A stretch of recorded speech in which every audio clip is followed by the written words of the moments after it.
আসসালামু আলাইকুম রহমতুল্লাহি ওয়া বারাকাতুহু।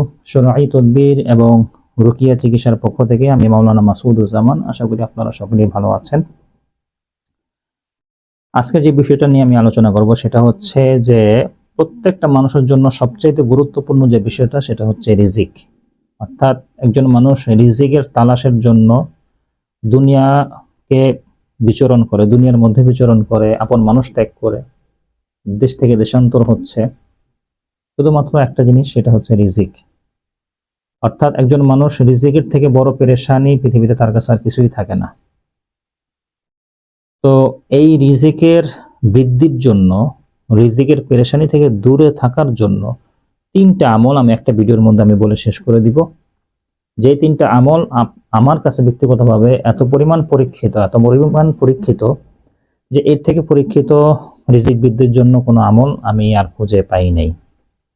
এক নম্বর যে আমলটা, সেটা যদি আমি বলি আপনাদেরকে, সেটা হচ্ছে, খুব মনোযোগ সহকারে আপনারা শুনবেন। দৈনন্দিন সূরা মুজাম্মিল 11 বার পাঠ করবেন এশার নামাজের পরে।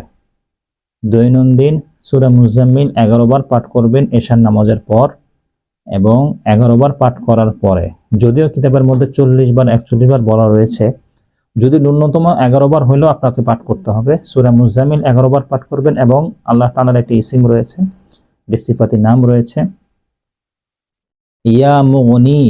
ইয়া মুগনি, এটা 1100 বার আপনাকে পাঠ করতে হবে। সূরা মুজাম্মিল 11 বার পাঠ করবেন এবং পাশাপাশি ইয়া মুগনি 1100 বার আপনি পাঠ করবেন। এটা আপনাকে দৈনন্দিন পাঠ করতে হবে। এই আমলের মধ্য দিয়ে আপনার রিজিকের পেরেশানি সম্পূর্ণরূপে দূর হয়ে যাবে এবং এমন এমন জায়গা থেকে রিজিক আসবে সেটা আপনি কল্পনাও করতে পারবেন না। এটা আমার কাছে খুবই খুবই খুবই পরীক্ষিত একটা আমল। চাইলে আপনারা এই আমলটা করতে পারেন।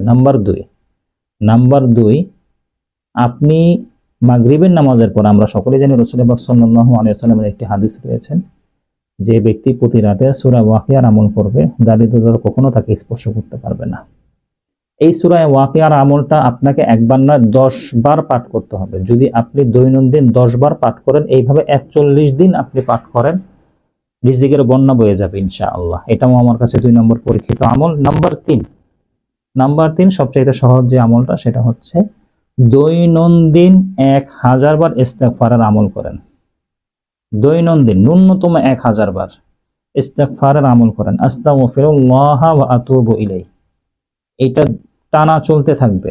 নির্দিষ্ট একটা সময় যদি পড়তে পারেন বেশি ভালো হয়, 1 বছর যদি পড়তে পারেন বেশি ভালো হয়, মুরাকাবার হালতে যদি পড়তে পারেন বেশি ভালো হয়। অর্থাৎ মুরাকাবা বলতে আমি বোঝাচ্ছি নির্জনে নিবৃতে এমন একটা অবস্থায় আপনি পড়বেন যাতে আপনার চিন্তা শক্তি আর অন্য কোথাও যেন না যায়। সম্পূর্ণরূপে আপনি আল্লাহ তাআলার নিকট আপনার মনকে মনোনিবেশ করে আপনি আস্তাগফিরুল্লাহ ওয়া আতুবু ইলাইহি আপনি এটা পড়েন। 1000 বার আপনাকে পড়তে হবে। রিজিকের বন্যা বয়ে যাবে। কোথা থেকে রিজিক আসবে আপনি এটা কল্পনাও করতে পারবেন না। ইস্তেগফারের এত পরিমাণ পাওয়ার। এই 3টা আমল আমি আপনাদেরকে বললাম। যদি কোনো ব্যক্তি এই 3টা আমলের মধ্যে যে কোনো একটা আমল আপনারা ধরেন, আমি আল্লাহ তাআলার নিকট সর্বোচ্চ রূপে আশাবাদী রিজিক নিয়ে আপনাকে কখনো পেরেশানি হতে হবে না। রিজিকের পেরেশানি কখনোই আপনাকে স্পর্শ করতে পারবে না। আপনার রিজিকের জিম্মাদার স্বয়ং আল্লাহ তাআলা আপনাকে এমন এমন জায়গা থেকে আপনাকে রিজিক দান করবেন যেটা আপনি কল্পনাও করতে পারবেন না। আল্লাহ তাআলা আমাদের সবাইকে ভালো রাখুক, সুস্থ রাখুক। আসসালামু আলাইকুম ওয়া রাহমাতুল্লাহি ওয়া বারাকাতুহু।